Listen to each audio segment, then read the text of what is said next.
지난 시간 했던 것 중에 한 가지를 복습하면 기본적으로 사회 모형은 영국에서 만들어진 사회 모형은 유물론적 시각을 가지고 있고 그 마르크스주의에 기반을 했다 이렇게 이야기했습니다.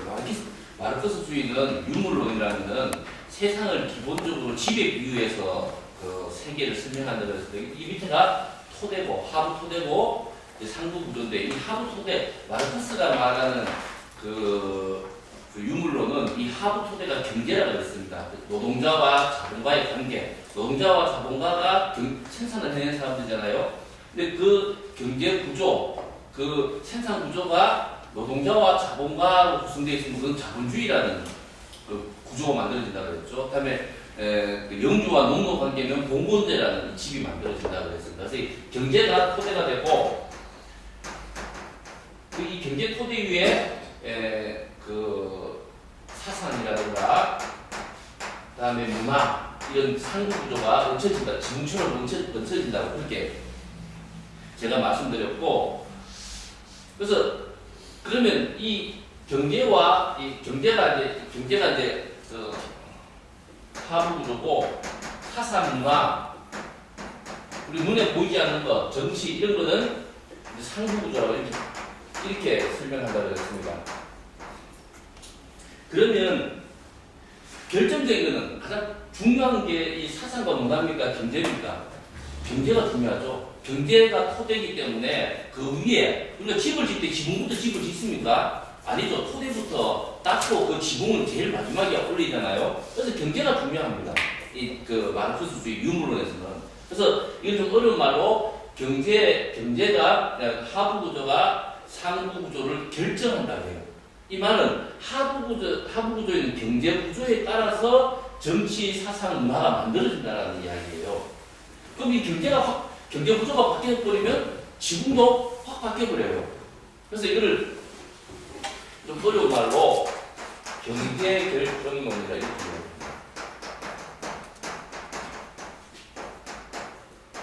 혹은 좀 다른 표현하면 경제 환원론이라 이렇게 이야기합니다. 경제가 결정한다는 거예요. 경제가. 그래서 모든 이 사상의 그 자본주의 사회의 사상, 문화, 사람들의 인식, 태도 이거는 왜 문제가 생기는 겁니까? 자본주의 사회에서 자본주의 경제 구조 때문에 생긴다 이렇게 보는 거예요. 기본적으로는 자본주의 경제 때문에 자본주의적인 사람들의 이기주의 또 태폐 문화 이런 게 전부 다 경제 구조 때문에 만들어진다. 그래서 이런 태폐 문화라든가 사람들의 이기주의라든가 태폐 문화라든가 이런 거를 바꾸려면 경제 구조를 뜯어 바꿔야 된다 이렇게 기본적으로 보는 거예요. 이게 결정하기 때문에. 그래서 이걸 환원론, 모든 문제의 원인을 경제로 환원시킨다고 해서 환원론이라고 경제 환원론 이렇게 이야기를 하기도 합니다. 오늘 이제 이거를 또 다른 말로 하면 이렇게 세상을 설명하는 것을 구조주의라고 해요. 구조주의. 이렇게 지배 구조로 세상을 설명한다는 거예요. 그럼 이 안에 사람들 살죠?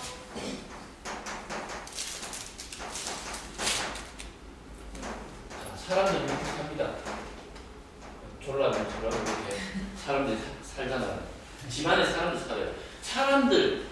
이 집 안에 있는 사람들이 문제가 있겠습니까? 없겠습니까? 사람 관계에 문제가 없는 집이 어디 있겠습니까? 다 개인적 가난의 문제, 폭력의 문제, 뭐 이런 가정사회에 많은 문제들이 있잖아요. 그죠? 이 문제의 원인은 뭡니까? 이 집에 사는 사람들 사이에 이 집이라는 사회를 이야기하는 건데, 사회.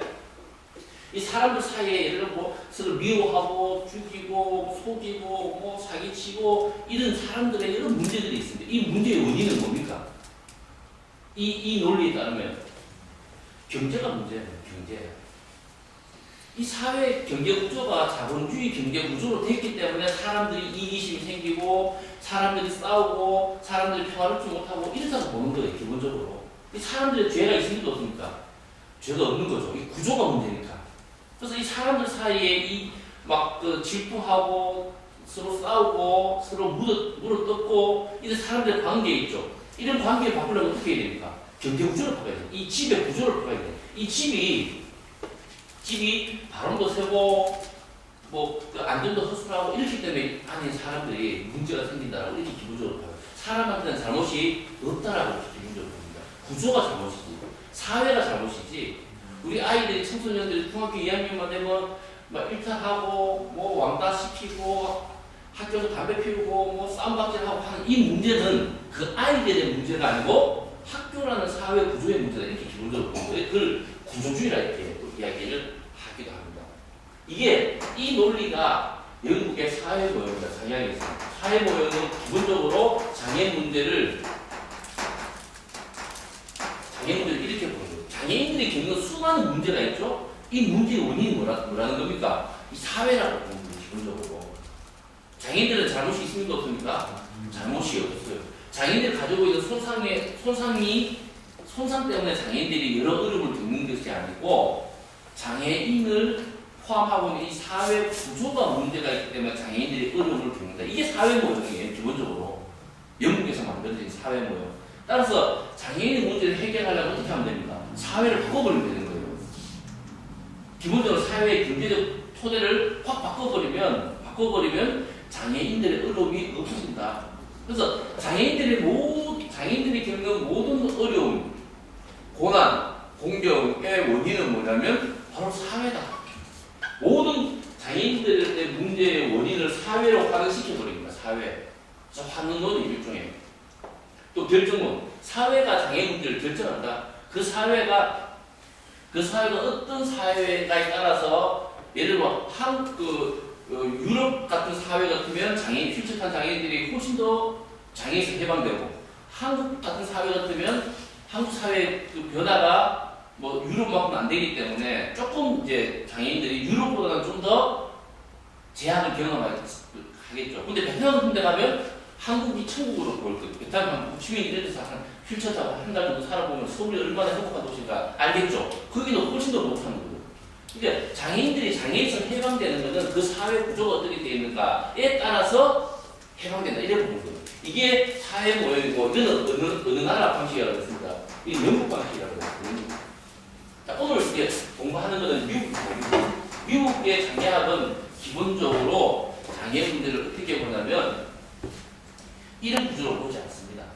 이런 구조로 보지 않고 미국은 다양한 학의 이제 장애 문제를 접근하는데 영국보다 훨씬 다양하게 하는데 기본적으로는 사람과의 관계를 중시해요. 이거를 어려운 말로 상호작용론이라고 우리 책에도 있는데 그렇게 이야기해요. 미국의 장애학은 미국 사회 구조를 만들지 않습니다. 미국 사회 구조는 자본주의 구조지만은 물론 문제가 있는 건 알지만은 사회를 바꿔서 장애인을 해방시키자 그런 걸 강하게 주장하지 않아요. 밑바닥에 좀 깔고 있기는 해요. 깔고 있지만은 영국처럼 강하게 그런 이야기를 하지 않고 사람과 사람 간의 관계 또 손상과 장애의 관계 이 관계를 중시했습니다. 그래서 우리가 두 번째 시간인가 했던 게 있죠. 손상, 장애, 사회 이래 있으면 기본적으로 영국의 장애학 사회 모형은 손상과 장애는 관계가 있습니까? 없어요. 설명했죠? 이 장애는 어디서 만든다고 그랬습니까? 이 사회가 화살표가 이렇게 됩니다. 사회가 장애를 만든 이게 사회 모형이에요. 그래서 모든 책임은 어디 있습니까? 사회에 사회. 근데 미국의 장애학은 이 그림을 가지고 설명하면 미국의 장애학은 이 장애라는 것이 손상에서도 비롯된다라고 합니다. 손상에서도 비롯된다. 또 사회에서도 비롯된다. 이 장애라는 것은 손상과 이 사회가 상호작용을 해서 장애가 만들어진다 이렇게 이야기해요.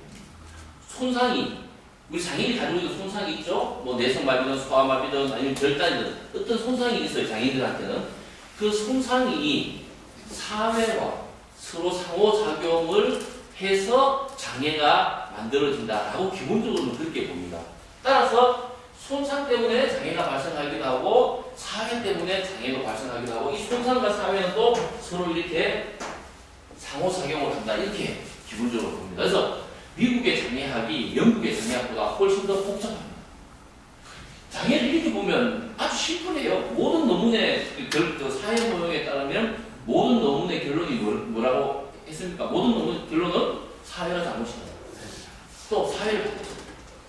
이게 모든 논문의 사회 모형에 따른 모든 논문의 결론은 그렇게 갑니다. 그럼 좀 허망해요. 사회 모형에 따른 논문을 보면 앞에 서론만 딱 보면 결론이 어떻게 나갈지 보이지 않아요.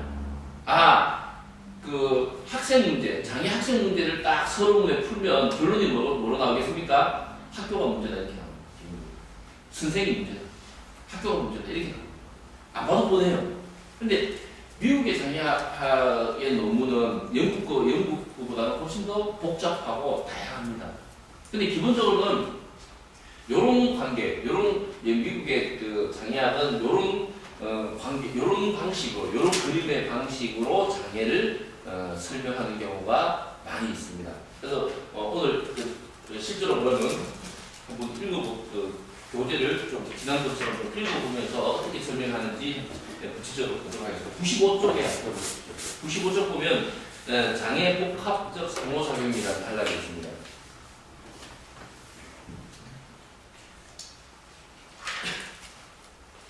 자, 제가 드리는 교재는 전부 다 제가 이제 직접 번역한 논문들인데, 요것만 군산대학교 사회복지학과에 있는 이지수 교수라는 분이 요 챕터만 이지수 교수가 번역을 한 겁니다. 그래서 제 번역 파하고 좀 다르고, 제가 보는 견지에서는 책이 없으시군요. 저기 소장님 옆에 앉아서 같이 소장님 좀 보시니까. 네.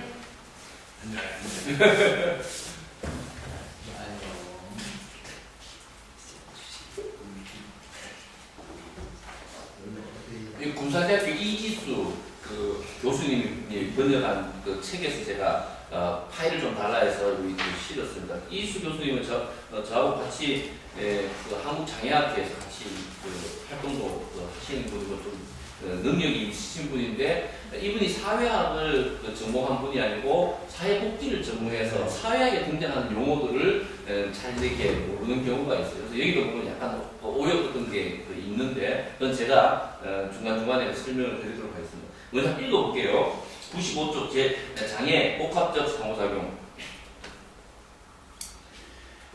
앞서 나는 사회 모델만이 진보적이라거나 사회 모형만이 장애에 대한 사회 맥락적 접근이라는 가정에 대해 보존하면서 왜 내가 사회 모형이 장애 개념화에 실패했다고 믿는지에 대해서 설명했다. 이미 앞에 사회 모형을 이 사람 막 까요. 그 책의 저자.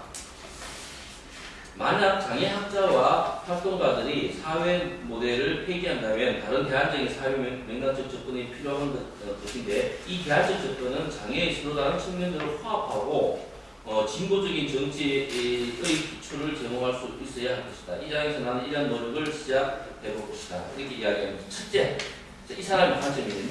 미국 장애학자의 관점이에요. 첫째, 나는 나의 이론적 취향을 말해야 하겠다. 그간의 나의 저술에서 나는 장애를 분석하는데 이성을 지닌 분석하는데 이점을 지닌 다양한 접근을 발견하였다. 예컨대 여성주의는 정치적 존재로서의 개인이라는 개념을 제공했다. 이 사람은 마르크스주의에 따라서 장애학을 하는 사람이 아니고, 예를 들면 이제 여성주의, 페미니즘, 여성주의에서도 자기가 배운 게 많다라는 거예요. 여성주의에서 뭘 배웠냐면 정치적 존재로서의 개인. 이 말이 어렵죠. 이게 여성학을 배워야 됩니다. 어려운데 제가 이게 무슨 말이냐면, 여성학에서 굉장히 중요한 개념 중에 하나가 뭐가 있냐면 이런 게 있습니다. 개인적인 것이 정치적인 것입니다. 이 저번에 제가 한번 설명을 했는데 다시 한번 중요한 개념이기 때문에, 개인적인 것이 정치적인 것이다. 이게 여성학에서 굉장히 중요한 개념입니다. 이게 뭐냐면, 내가 아내로서 남편한테 폭력을 당해요. 그런 많잖아, 그죠? 우리 아버님 세대는 진짜 많았어요. 그러면 이 여성주의는 매 맞는 아내, 개인이죠. 이거 내가 매를 맞는 이유는 정치적인 것이다 이렇게 얘기해요. 내 남편이 정치인도 아닌데 왜 내가 남편한테 매를 맞는 게 정치적인가? 이 사람들 이렇게 생각하죠. 우리나라를 기준으로 하면 우리는 어릴 때부터 우리 남편은 어릴 때부터 아버지한테 죽도록 맞으면서 컸다. 우리 많이 맞고 자랐잖아요. 요즘이야 애들 뭐 귀엽게 하지 뭐 우리 때는 우리가 어릴 40년 전에는 뭐 애들 뭐 맨날 아빠한테 엄마한테 막 맞고 자라잖아요. 맞고 자라. 근데 얘가 또 학교를 가. 학교는 또 누구한테 맞습니까? 선생한테 맞아. 뭐 맨날 맞는 거지 선생한테. 시험만 치고 뭐온 복도가 뭐 헉 이런 소리가 막 들리고 밀 때는 항상 뭐 지수명은 항상 매로 이렇게 사역에다가 뿌리시고 이러잖아요. 그러면 이런 맨날 맞다가 20살 정도 군대 가요 이제. 군대가 뭐 거의 폭력의 하이라이트죠 우리는. 군대 완전 뭐 폭력이에요. 그래서 이런 과정에서 우리 남편이 자란 거예요. 그러니까 우리 남편은 힘 있는 자가 힘 없는 자를 폭력하는 거는 이 사회에서 너무나 용인되는 구조인 거예요. 이 사회가. 그죠? 다 힘 있는 사람이 힘 없는 사람을 때리는 거잖아요. 그러니까 부부지간에 남편이 힘이 더 있는 존재니까 남편이 아내를 때리는 거는 이 남편은 너무 자연스럽게 생각하는 거예요. 자기가 힘 없을 때, 자기가 아이였을 때 아버지한테, 학생이었을 때 선생한테, 군대 쫄병 있을 때는 고참한테. 그래서 힘 있는 자가 힘 없는 자 때리는 건 너무나 우리 사회에서는 당연한 거예요. 따라서 내가 이제 힘 있는 존재가 된 거지 남편이니까. 그건 내가 내 아내를 때리거나 내 자식을 때리는 건 너무나 자연스러운 거예요. 그럼 이 남편을 이렇게 기르는 사람이 남편이 나쁜 사람이어서 이렇게 된가요? 아니죠. 남편이 한국 사회라는 폭력이 용인되는 사회 문화에서 자랐기 때문에 남편이 나를 때릴 때 이렇게 이야기하는 거예요. 그래서 이 남편의 폭력 행위에는 우리 사회의 정치 구조, 강자는 약자를 괴롭혀도 된다라고 용인하는 이런 우리 사회의 정치 구조가 우리 남편을 폭력 남편으로 만든 거예요. 따라서 이 개인적인 것, 부부 사이에 부부싸움 혹은 아내가 매맞는 것, 이거 지극히 개인적인 것이죠. 집안에서 일어나는 거기 때문에 이 개인적인 것이 따지고 보니까 정치적인 것이다. 사회 구조의 문제다 이 말이에요. 정치적이라는 것은 이게 여성주의자의 접근법입니다. 이런 것을 장애하게 집어넣는다는 거예요. 이런 것도 장애하게 집어넣으면 장애인이 겪게 되는 개인적인 고통, 개인적인 어떤 제약, 개인적인 어떤 모욕감 이걸 따져보면 그런 것들 장애인을 무시하고 다음에 모욕하는 이 사회 구조, 다음에 정치가 문제더라. 이런 이제 논리로 가는 거예요. 그래서 이 개인이라는 말을 썼다는 것은 뭐냐면 사회 모욕하고는 이미 이탈됐다는 거예요. 이 개인이라는 용어 자체가 사회 모욕에서는 개인이라는 언어를 사용하지 않아요. 왜? 저 안에 집안에 사회 구조 안에 들어가 있는 개인은 문제가 있습니까? 없습니까? 문제가 없다고 보는 거예요. 기본적으로 구조가 문제다. 이렇게 보기 때문에 개인의 문제를 분석하지 않습니다. 근데 이게 벌써 개인이 딱 들어오는 거잖아요. 자, 이런 데서 배웠다는 거예요, 이 사람은. 그리고, 푸코는 의료적인 성찰과 계보적 방법을 강조한다. 푸코한테도 배웠다는 거예요, 이 사람이. 푸코라는 프랑스 철학자한테도 이 사람을 배웠다는 거예요. 영국의 사회모형에는 푸코 이론이 잘 없어요. 푸코는 뒤에 푸코 용어가 한 개 나오기 때문에 푸코는 좀 다시 한번 인용을 하도록 하겠습니다. 또 포스트 구조주의는 포스트 모더니 다른 말로 포스트 모더니즘이라고 합니다. 이 포스트 구조주의라는 건 뭐냐면 이 모더니즘이라는 건 뭡니까? 근대주의죠. 그 모더니즘의 핵심이 뭐라고 그랬습니까? 제가 첫 시간에 두 개 시간에 이야기 말씀드렸는데 이성이죠. 이성주의라 해도 상관없어요. 근대주의는 이 구조주의입니다. 여기 포스트 구조주의라는 거는 근대는 사회를 이렇게 봤다는 거예요. 이렇게 구조적으로 봤다는 거예요. 그래서 포스트 구조주의 혹은 포스트 모더니즘이라고 그렇게 이야기합니다. 요거는 이걸 해체시키고, 이 구조를 해체시키고, 구조가 없다고 보는 거예요, 구조. 그런 구조가 없다는 거예요. 그 구조는, 무정행이기 때문에, 사람들이, 우리가 어린아이들, 차력 장난감 있죠. 그걸 그냥 쭈글쭈글 해가지고, 어떻게 만들면 이렇게 됐다가, 또 다르게 만들면 네모로 됐다가, 또 어떻게 만들면 세모로 되고, 사회는 고정된 형태가 아니고, 사회는 그 사회 속에 있는 사람들이 어떻게 구성하는가에 따라서 달라진다. 그래서 구성주의하고 굉장히 밀접한 관계가 있습니다. 포스트 모더니즘은. 기본적인 구조가 없다라고 보는 거예요.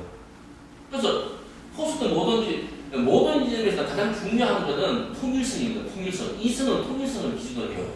그러니까 이성이라는 개념이 왜 등장했다 그랬습니까? 왜? 이성이라는 개념이 왜 등장했어요? 근데 이성은 유럽 백인들의 언어예요. 우리 같은 사람들하고 다른 구조를 가지고 있는 사람들의 언어입니다. 이성은 왜 이성이라는 개념이 근대 유럽에서 중요했냐면 비이성적인 것을 가려내기 위해서 중요한 겁니다. 이성은 그 비이성적인 것을 가려내기 위해서 이성을 연구하고 이성을 만들어내요. 그래서 통일성을 강조합니다. 이성은 제가 지난번에도 한번 말씀드렸죠. 홀라미가 이렇게 있어요. 이게 이성입니다. 이성. 요 밖에 나가는 것들이 있어요. 어떤 게 요 밖에 이성 밖에 나갑니까? 죄수, 그죠? 다음에 흑인, 이성 밖에 나간 사람들. 다음에 비청소년, 또 장애인. 장애인은 제가 존재 그 자체가 일탈이에요. 존재 그 자체가. 장애인은 존재 그 자체가 일탈입니다. 이성의 관점에서 보면 장애인 중에는 스티브 호키처럼 천재적인 장애인도 있죠. 그죠? 그리고 또 굉장히 우리 소장님이나 부소장님처럼 굉장히 사회적 영향력이 있는 장애인이 있고 교수도 있고 그다음에 국회의원도 있어요. 근데 그런 것은 필요 없어요. 장애인들한테는 기본적으로 장애가 있는 신체는 그 자체가 일탈이에요. 정상에서 벗어나는 거예요. 그 사람 머리가 아무리 좋다 하더라도 그 사람이 일탈된 존재로 이렇게 이성의 논리에 따르면 기본적으로 그렇게 봐요. 그래서 요런 구조로 딱 보는 거예요. 이성주의라는 거는 그 구조주의라는 거는 이성에 기반해서 통일성을 강조합니다.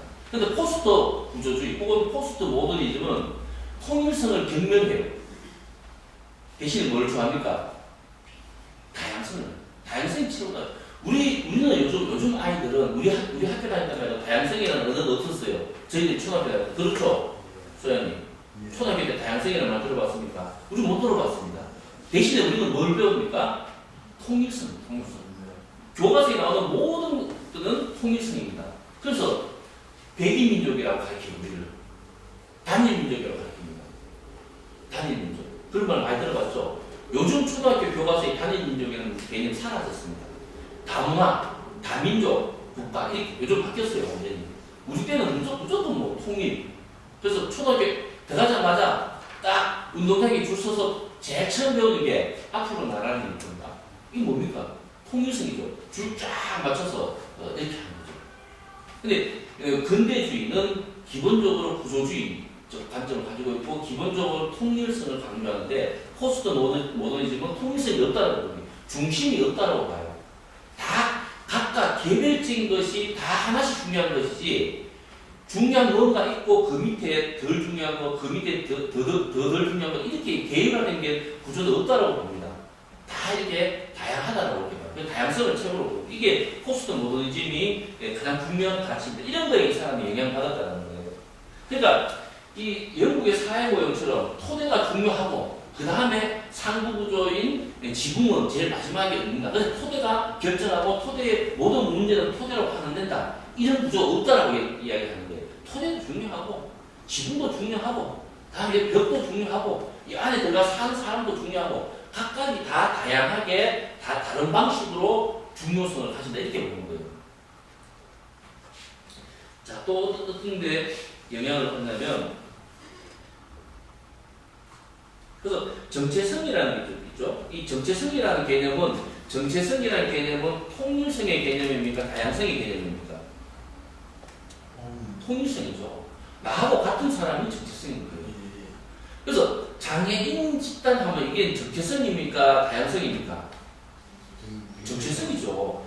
영국의 장애학자들은 장애인 집단, 그 집단으로서 장애인을 강조해요.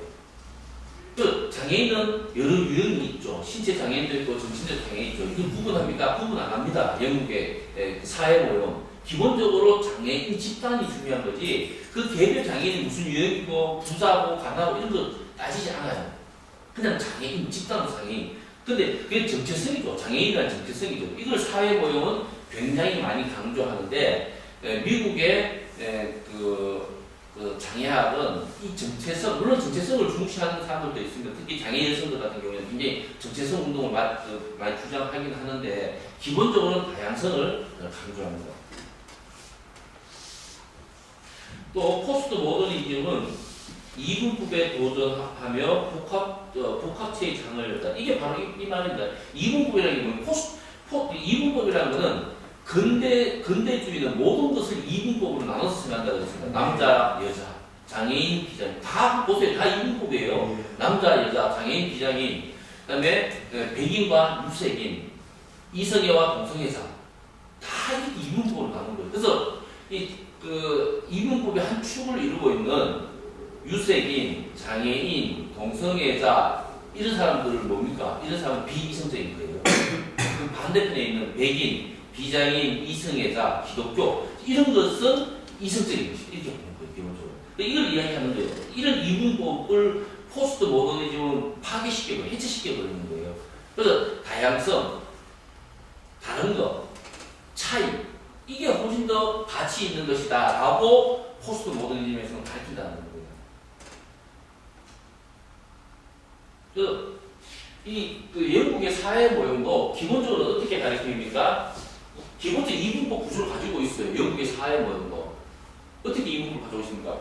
손상과 장애 두 가지 가지고 장애학을 해요. 영국의 장애학은 손상과 장애 이 두 가지만 또 유파이어스가 1975년도에 장애를 2단계 정의했다고 그랬죠. 손상과 장애. 그래서 손상하고 장애 요것만 가지고 장애학을 전개시키는 것이 영국의 사회 모형입니다. 기본적으로는. 그래서 이런 이분법 구조를 탈피시켜버린다는 겁니다. 이런 이야기를 좀 하고 하면서 조금 고달랑을 좀 더 읽어보도록 하겠습니다.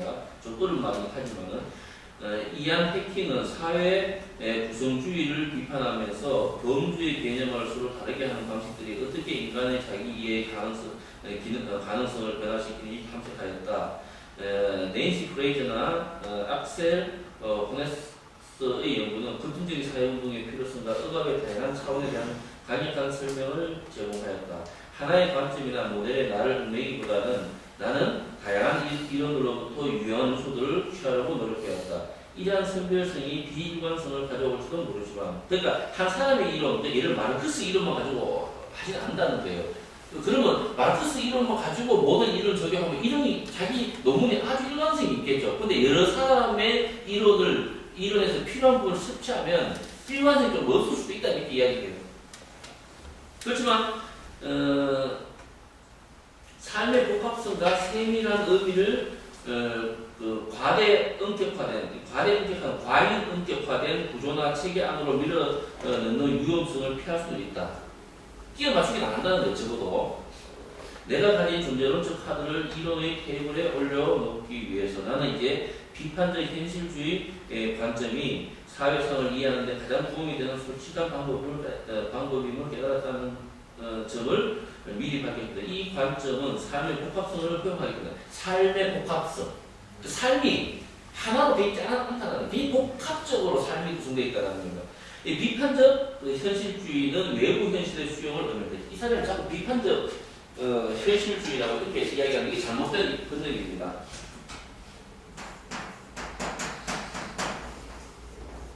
크리티컬 리얼리즘은 비판적 현실주의가 아니고 비판적 실제론인 거예요.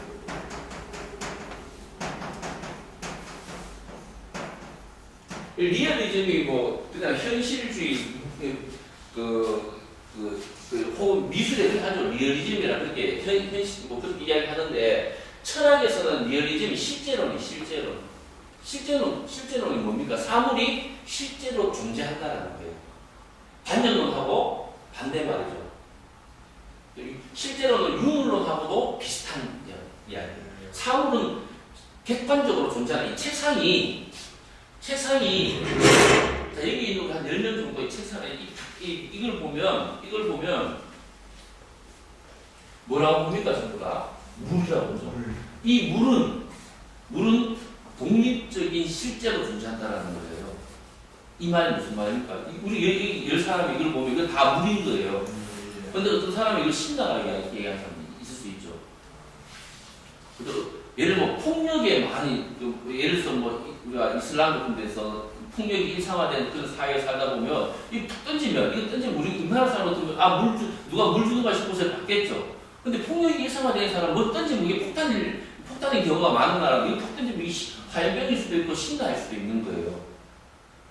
그렇게 됐을 때는 실제로는 이게 물인 거예요. 근데 어떤 사람은 이걸 위험한 신나 같은 휘발성이 굉장히 강한 그런 물질로 볼 수도 있는 것이죠. 그래서 이걸 이제 조금 어려운 말로 실제론을 주장하는 사람들은 주관이 객관에 종속된다 이렇게 해요. 철학적인 용어로는 이게 객관이에요. 객체. 내가 가지고 있는 시선은 주관이죠. 이 주관은 이 객체에 종속된다는 말은 이거는 그냥 물이어야 되는 거예요. 이게 객관적으로 실체하는 우리의 관점과 무관하게 객관적으로 존재하는 거기 때문에 나의 주관적 관점은 이 객관적인 존재에 딱 맞아야 되는 거예요.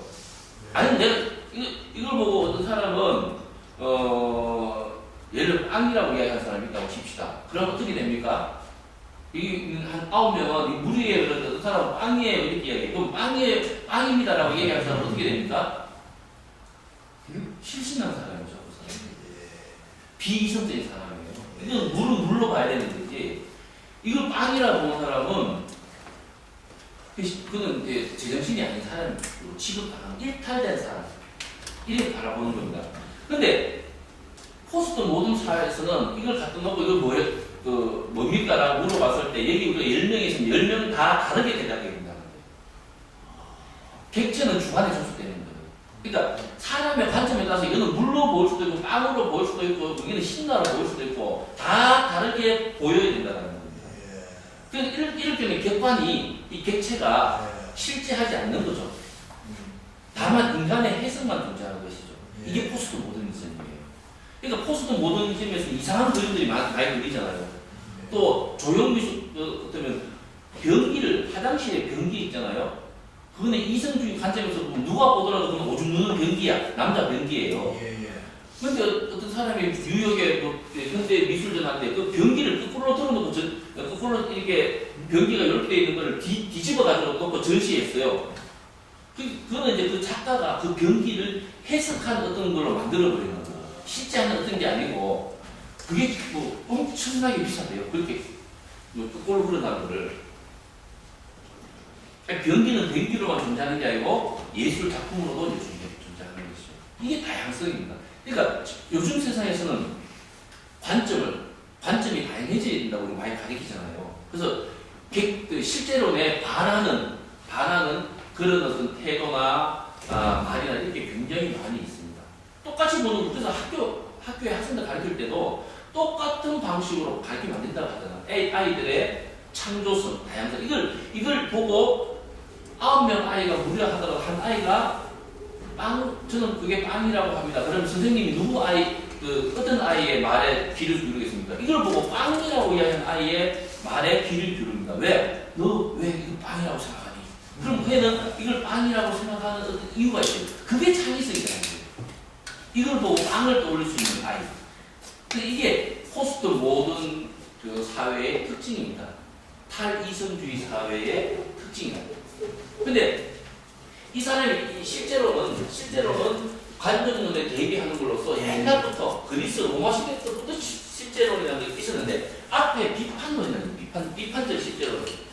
실제론은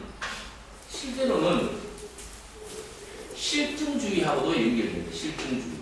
경험주의하고도 연결됩니다. 그러니까 실제하는 사물을 자연이죠. 이를테면 자연을 인간을 관찰하고 자연은 인간의 그 주관적 사고 밖에서 객관적으로 존재한다라고 실제한다라고 바라보는 거예요. 자연을 실증주의자, 실제론자는 자연을 있는 그대로 파악하고 분석하는 거예요. 네. 근데 비판적 실제론은 그렇게 하지 않는다는 거예요. 자연을 있는 그대로 보지 않는다는 거예요. 실증주의자들은 자연의 법칙이 있다는 거예요. 법칙. 딱딱 맞는 법칙이 있다고. 이게 실제론자 중에 이제 경험주의자, 실증주의자들은 딱딱 맞는 법칙이 있어요. 수학 공식 같은 거. 이 수학 공식 같은 이게 지금 실증주의잖아요. 이게 자연의 원리에서 다 나오는 거예요. 그러니까 이런 뉴턴 같은 사람 만유인력을 어떻게 발견합니까? 사과나무에 누워있는데 사과라는 놈이 하늘로 붕 날아가는 게 아니고 땅으로 뚝 떨어져. 우리 같은 보도를 보지만 이 뉴턴 같은 천재는 사과가 왜 하늘로 날아가자고 땅으로 떨어질까? 이런 걸 고민하는 거예요. 그래서 만유인력. 지구라는 게 물체를 끌어당기기 때문에 달도 지구의 인력에 끌려서 그 고정된 위치에 있구나라는 걸 알아내는 거예요. 이렇게 전부 다 자연현상에서, 자연의 법칙에서 알아내는 거예요. 다음에 어떤 사람은 별을 보고 거기서 법칙 같은 걸 만들어내는 거죠. 전부 다 자연에서 어떤 법칙을 발견해내요. 실증주의는 기본적으로 실제론의 토대를 두고 있습니다. 인간은 단지 그 자연을 보고 배우는 거죠. 자연에는 법칙이 있고. 그럼 인간이 자연의 모든 법칙을 다 알고 있냐라고 하면 아니죠. 인간의 한계가 있어요. 앞으로 100년, 200년 지나면 자연의 법칙이 더 많이 발견되겠죠, 지금보다는. 그럼 이 실제론을, 실제하는 사물, 자연을 인간은 완벽하게 분석하지 못합니다, 아직까지. 그러면 이 비판적 실제론은 그렇다 해서 실제로는 없다. 인간이 다 파악하지도 못하고 분석하지도 못하는 실제가 어디 있냐. 그냥 어차피 인간은 한계가 있기 때문에 각자 자기 식대로 그냥 해석하면 된다, 자연은. 이렇게 이야기하는 게 포스트 모더니즘이라고 그러죠. 근데 이 비판적 실제로는 거기까지 안 갑니다. 실제한다. 자연은 실제하고 법칙도 있다. 법칙도 있는데 다만 인간이 모르는 게 있는 거죠. 그랬을 때는 비판적 실제로는 그때는 인간이 해석을 가면한다. 그러니까 기본적으로는 유물론적이고 실제적인 게 인간 밖에 객관적으로 존재를 하고 있고 그것이 다 파악이 안 되거나 아니면 파악이 됐다 하더라도 그것만 가지고 어떤 현상을 해석했을 때 별 의미가 없는 경우에 인간의 비판 능력을 거기 집어넣는다. 그래서 이게 비판적 실제론이에요. 자, 이 사람이 장애학에서 이게 왜 중요하냐면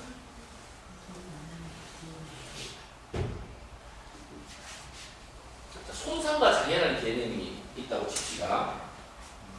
손상이 있고, 자, 여기 있네요. 손상이 있고, 자, 우리 첫째, 둘째 식으로 계속 이야기하는 게 장애학의 핵심은 손상과 장애를 제대로 구분하는 거라고 그렇게 제가 문초에 말씀드렸는데, 손상이 있고 장애가 있어요. 손상이 있고 장애가 있으면 이 비판적 실존론의 관점에서 보면 어느 것이 실제하는 겁니다. 손상이 실제하죠. 손상은 우리가 눈으로 확인할 수 있잖아요. 입증할 수 있죠. 객관적으로 존재하잖아요. 손상이라는 것은. 장애라는 건 어떻습니까?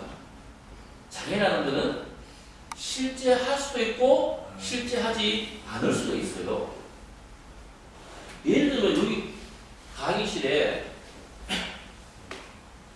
턱이 있어요. 턱이 있으면 그게 이제 우리가 장애라고 이렇게 이야기해요. 어떤 사람이 턱은 좀 실물이니까 치우고 그거 합시다. 사람들이 시선이 있다고 칩시다. 이게 실제하지 않죠. 이 시선도 장애잖아요. 태도나 시선 같은 것도 장애잖아요. 똑같은 휠체어탄 장애인이 어떤 사람이 지나가는데 비장애인들이 막 쳐다봐. 근데 두 사람이 휠체어 이용자 두 명이 지나가는데 한 명은 그게 너무 싫은 거야. 그죠? 그럴 수 있죠. 왜 내 자꾸 쳐다보냐. 근데 어떤 사람은 너무 좋아. 내가 스타구나. 그 사람마다 다릅니다. 그게 애들 로봇 이야기 이거 보면 애들 로봇 중학교 2학년 때 소아마비 갔는데 몸 밑으로 전신이 다 감염되었거든요. 근데 경추 장애하고 비슷해요. 소아마비 장애인이야. 근데 3년 동안 학교를 못 갔습니다. 그 상태에서 어떻게 학교를 가? 그러니까 중학교 2학년 때 그 병을 알아서 고등학교 2학년 돼가 이제 학교를 가요. 학교를 가니까 막 전교생이 떼거지로 왔어. 그때는 그 정도로 중후한 장애 학생이 학교 다니는 경우가 잘 없었습니까? 60년대, 50년대죠 그때. 그때 애들 오고서는 어떤 사람 같으면 막 부끄럽고 이럴 거잖아요. 소심한 사람 같으면 막 도망가고 싶고 이런데 애들 오고서는 어떻게 했냐면 내가 스타가 된 느낌이었다. 사람마다 다 다른 거예요. 그래서 이 장애라는 것은 해석된 것이지 실제 하는 게 아니라 이렇게 보는 거예요. 이 장애라는 거. 예를 들어서 어떤 특 같은 것도 좀 있으면 어떤 장애인들은 가다가 턱이 한 요만한 턱이 있으면 어떤 장애인들은 막 짜증나 죽는 거죠. 뭐, 가기 힘드니까. 근데 휠리라고 들어봤습니까? 휠리? 우리나라 장애인들도 좀 하는데 영어로 이렇게 휠리라고 들어봤습니까? 휠리. 이건 수동 휠체어 타고 묘기 부리는 사람들 있죠. 그 사람 그걸 또 휠리라 그래요. 수동 휠체어 타고 묘기 부리는 사람. 우리 자전거도 뭐 애들 막 묘기 하잖아요. 그 바퀴를 딱 들어서 막 뒤로 이렇게 입고 하는 그거를 휠리라 그래요. 이런 걸 잘하는 사람들은 길 가다가 중간중간 턱이 좀 있어야 재밌어. 자기 묘기를 막 부를 수 있으니까. 그러니까 이 장애라는 것은 해석되는 것을 잃어버리는 거예요. 손상은 실제하고 객관적이다. 그래서 이 사람이 논문 이 글을 쓴 사람이 자기는 비판적 실제론을 중요하게 생각한다는 것은 이 실제하는 것, 다시 말해서 손상이라는 개념과 비판적 해석이 담기는 부분, 그러니까 장애라는 부분을 같이 본다는 거예요. 이런 틀을 통해서 손상과 실제하는 손상과 비판의 영역이고 해석의 영역인 장애라는 것을 같이 본다는 거예요. 영국의 사회 모형은 손상은 안 봅니다. 손상은 개인한테 있는 거라고 봐요. 그러니까 개인의 문제거죠, 손상은. 그 다음에 이 장애라는 사회적 현상만 연구 대상으로 삼는 거예요. 영국의 사회 모형은. 근데 미국의 장애학은 이 실제하는 손상뿐만 아니라 비판의 대상, 해석의 대상이 되는 장애까지도 같이 본다. 그래서 아까 제가 말씀드린 이 장애라는 것은 손상에 기인하는 것이기도 하고 사회에 기인하는 것이기도 합니다. 그래서 이 사람들은 장애학이 진짜 묘미가 있는 게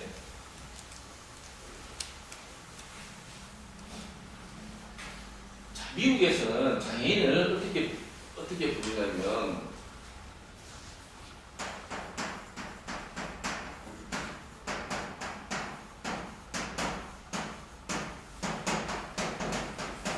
이렇게 하고 영국에서는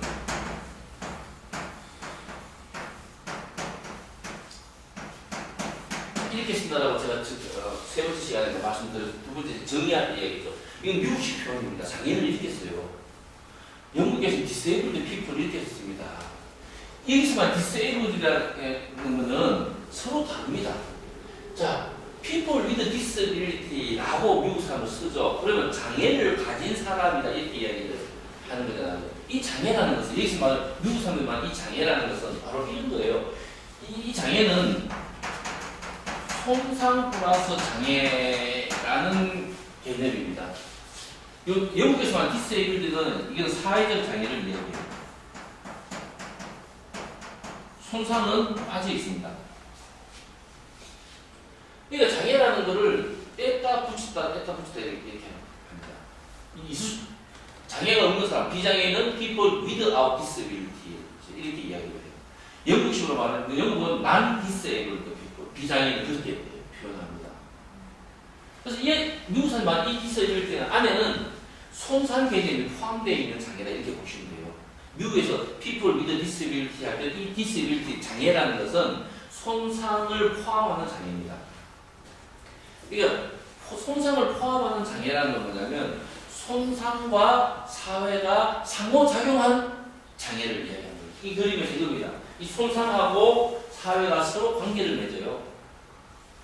장애인이 가지고 있는 손상하고 이 사회가 서로 상호작용을 해서 장애라는 것이 만들어진다라고 이렇게 이야기하기 때문에 미국 사람이 말하는 장애라는 개념 안에 손상이라는 개념이 포함되어 있다라고 이렇게 보시면 됩니다. 영국은 어떻게 하냐? 영국은 손상하고 장애는 아무런 관계가 없고 손상은 손상이고 장애는 장애다 이렇게 보는 거예요. 그런데 미국 사람들은 기본적으로 손상도 장애의 한 원인이다 이렇게 보는 겁니다. 사회도 장애의 원인이지만은 손상도 장애의 원인이다 이렇게 기본적으로 봅니다. 이게 뭡니까? 이게 WHO가 만든 장애 개념 가장 최근에 만든 장애 개념이 뭡니까? ICF죠? 이게 ICF예요. ICF의 개념은 바로 요 개념입니다. 그래서 ICF 보면 사람의 신체 기능, 뭐 손상 플러스 사회적 환경, 뭐 이게 다 포함해서 장애를 해석한다 이렇게 얘기하잖아요. 이게 ICF 모델이에요. 이 ICF 모형을 만든 사람들은 미국의 장애학자들이다 이렇게 보시면 됩니다. 영국은 ICF 인정도 안 해줍니다. ICF 개념은 왜? 장애는 손상 때문이기도 하다. 이거는 영국 장애학에서는 말도 안 돼요. 장애하고 손상은 완전 분리되어 있어야 되는데 미국의 장애학자는 손상도 장애의 원인이고 사회도 장애의 원인이다. 환경도 장애의 원인이다. 이렇게 보는 거예요. 그래서 같이 포함되어 있는 게. 그래서 기본적으로 미국의 장애학은 이 개념도에서 시작을 합니다.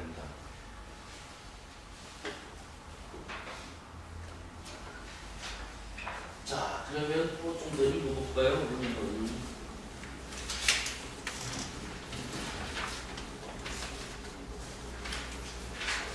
그러면 96쪽에 상호작용으로서의 장애라는 그 부분을 읽어보도록 해요. 96쪽에.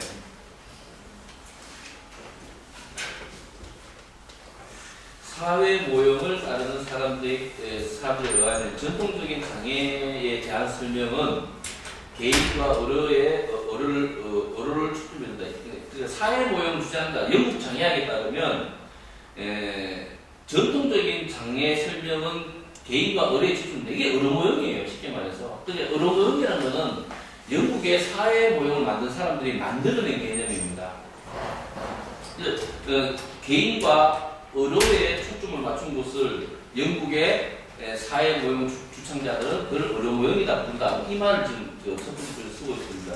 이에 반대하는 사회 모형, 이에 반대한다는 것은 어뢰 모형에 반대한다는 겁니다. 이 문맥이 약간 매끄럽지 않는데 어뢰 모형에 반대하는 사회 모형은 구조적 사회적 접근으로서의 장벽과 억압을 강조한다. 이 사회가 억압이에요. 이 사회가 장벽이에요. 영국의 장애운동은 사회 모델의 관점을 취하여야 하는데 이에 대한 학문적인 반대의 목소리는 장애학 공동체의 안과 방 모두에서 있어왔다. 이러한 비판은 사회 모델이 다양한 손상 장애 경험을 아우르는 데 무능했다는 것뿐 아니라 손상의 역할을 깨닫는 데 실패했다는 것에 초점을 맞추고 있다. 그래서 사회 모형은 손상은 치료 안 합니다. 장애만 치료해요. 이 사회적 장애. 이 집으로 말하면 이 집만 문제 삼지 집안에 사는 사람들은 관심 바뀝니다. 영국의 전통적인 사회 모형이 그래요. 그 다음에 다시 한번 읽어보도록 하겠습니다.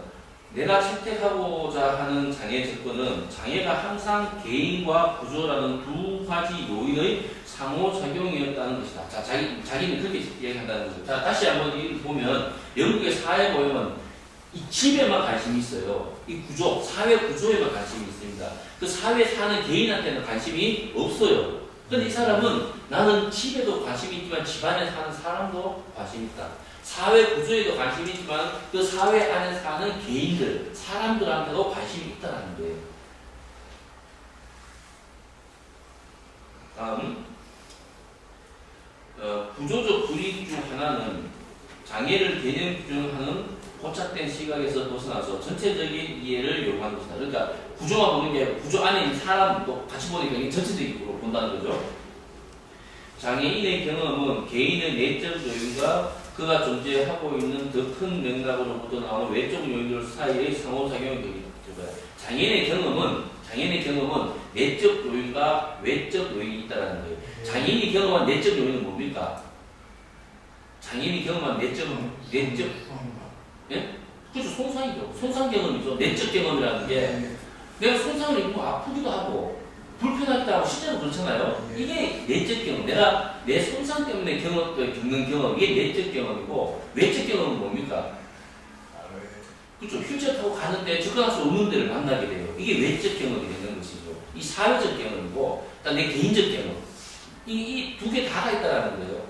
그래서 이 두 개 다가 장애학의 대상이 되어야 된다는 거예요. 내 손상 경험 그리고 나의 사회 경험 이게 다 장애학의 대상이 되어야 된다는 거예요.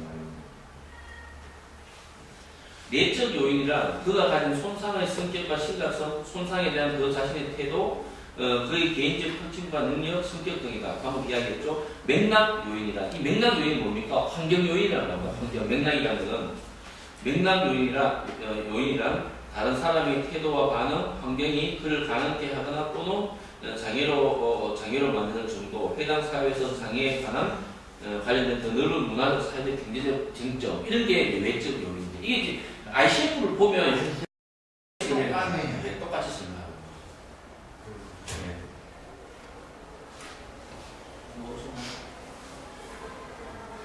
어서 오세요.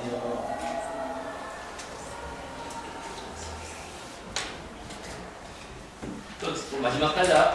또 다시 한번 읽어보면 자기의 논리가 사회 모형하고 어떻게 다른지 부담 가라에서 설명하고 있습니다.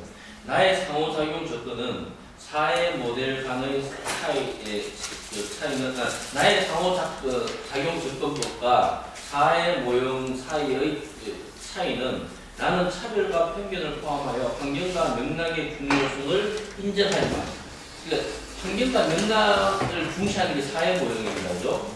그것도 인정한다는 거예요. 이 사람은 사회 모형의 일부를 인정하지만 장애가 외적으로 장애를 만드는 장벽이나 허각으로서 단순하게 규정할 수 없다는 거예요. 장애를 그것만 가지고 설명할 수 없다고 자기는 본다는 거예요.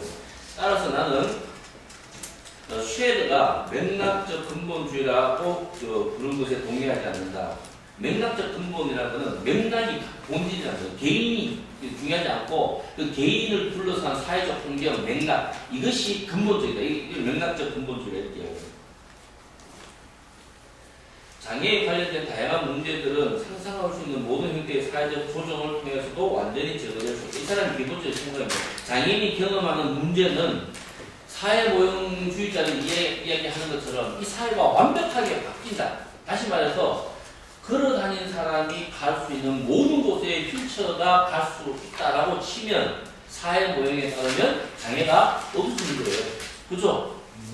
근데 실제로 그런 사회가 없지만 실제로 그런 사회가 왔다. 휠체어 타는 사람이 모든 곳에 다 갈 수 있으면 그 휠체어 타는 사람의 장애 문제가 없어지냐? 이 사람이 보기에는 그렇지 않다는 거예요. 뭐가 남겠습니까? 손상의 문제라는 거예요. 손상의 문제. 어떤 사람은 만성통증을 가진 사람이 있을 거잖아요. 그래서 이 사회가 모든 곳, 휠체어 타고 다니는 사람이 다니는 사람이나 비장애인이나 똑같이 모든 곳에 갈 수 있는 그런 사회가 됐다 손 치더라도 휠체어도 못한 사람은 어떡할 건데? 예를 들면 루게릭으로 인해서 완전히 와상 상태가 돼 있는 그런 사람은 어떡할 건데? 통증이 아주 그렇죠. 진행되는. 그러니까 휠체어 타고 어디든 갈 수 있지만 항상 통증이 있는 사람 이런 사람도 어떡하냐?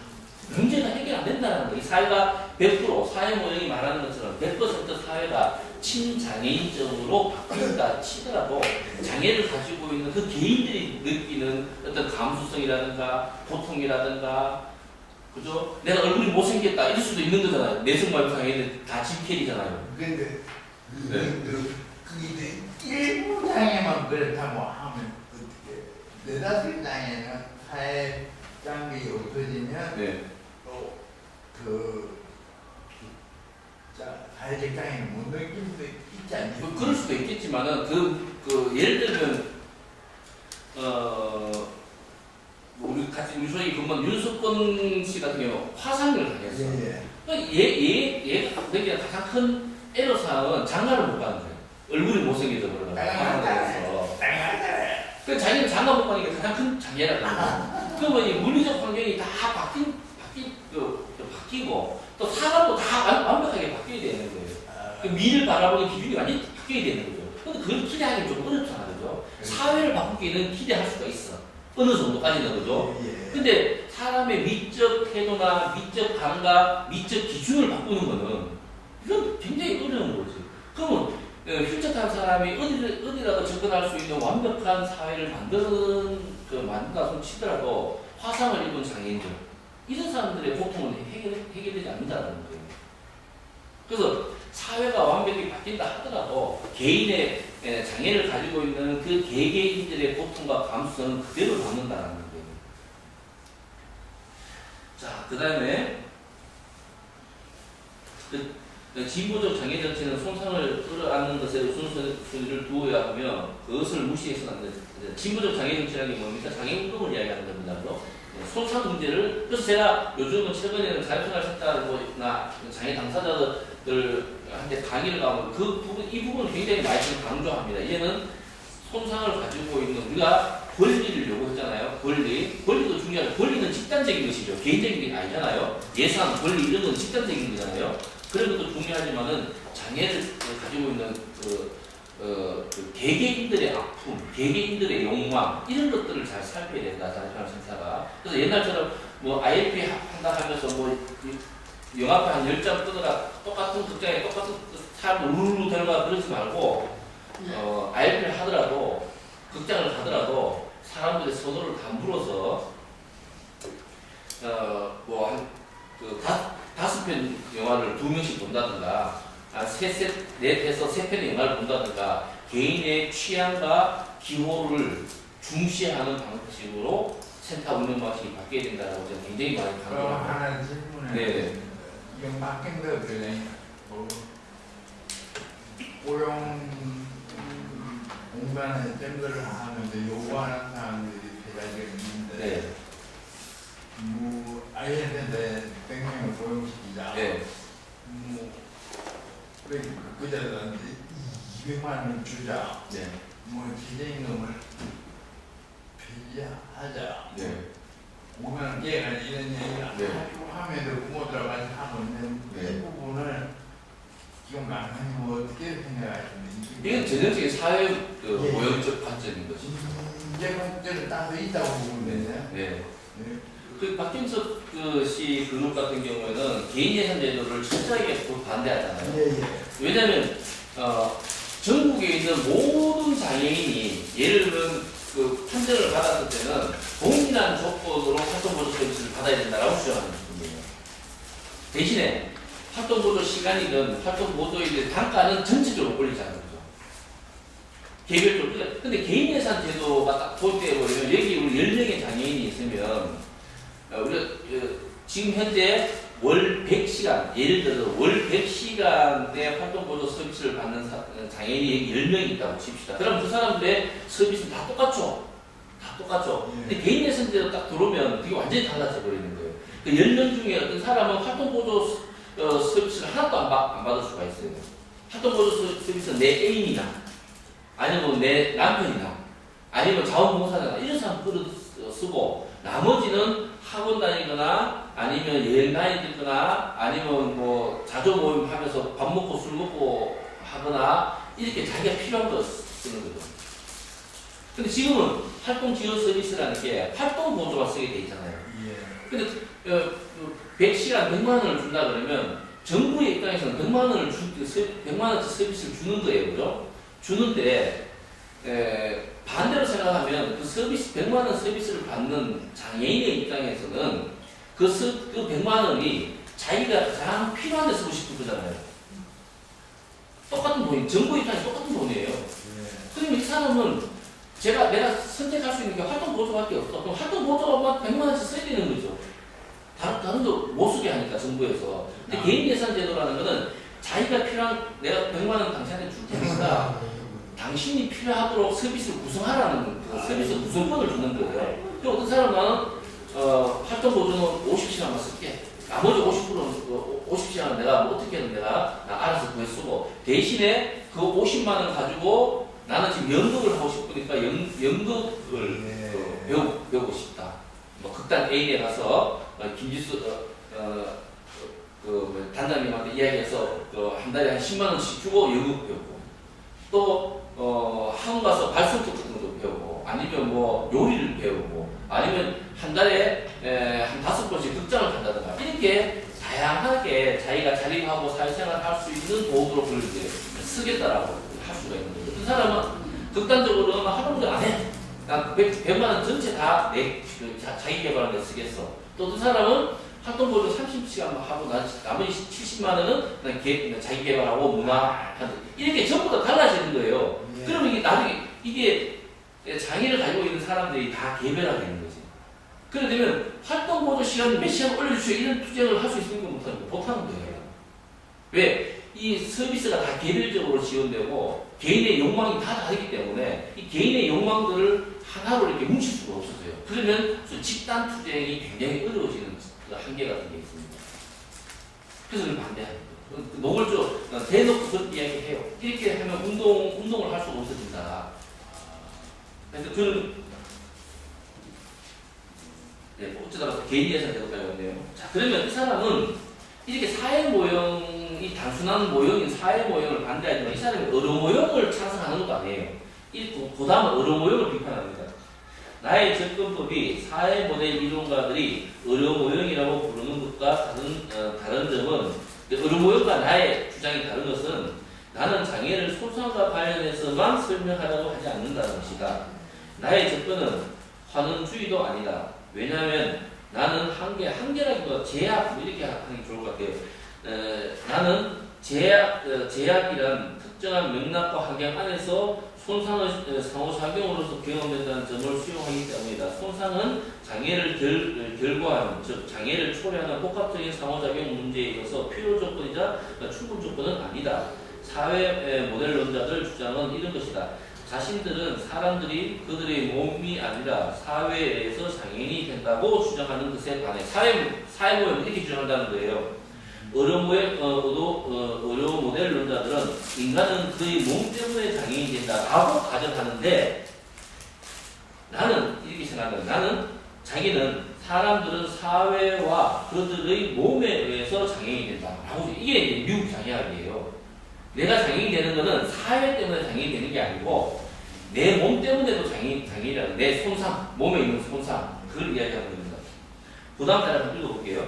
나의 상호작용적 접근은 캐럴 토마스에 의해서 채택된 관계적 모델과 유사한 점입니다. 캐럴 토마스라는 미국의 장애학자가 있는데 이 사람이 관계 모형을 만든 거예요.